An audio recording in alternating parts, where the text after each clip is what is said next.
30जना आवासीय टाइप हाम्रो कोटा 30जनाको छ। अब अहिले भर्ना लिनेजना चाहिँ 10 देखि 15जना हाम्रो नगरपालिकाको कोटा नगरपालिका नगरपालिकाले के सहयोग गर्यो? नगरपालिकाले सहयोग गर्दैछ। नगरपालिका पनि त्यसो के हो? विद्यार्थीलाई बेन्चहरू बन्दैछ।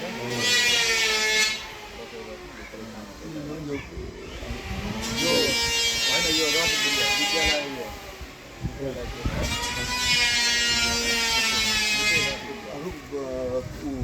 विद्यालयको नाम चाहिँ के? श्री मुक्तिनाथ संस्कृत गुरुकुलम वेद पाठशाला।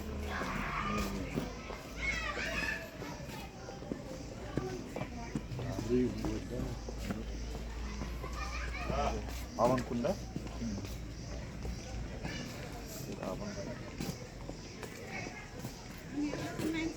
यो सही शब्ददेखि अब पढाइ सुरु हुन्छ। हजुर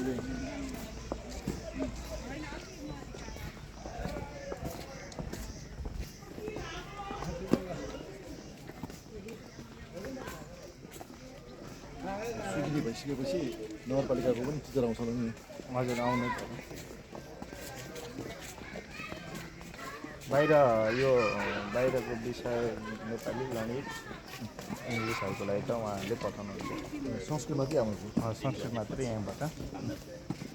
त्यसको लागि पनि हाम्रो कोटाहरू त निकालेकै छ। त्यसको लागि पनि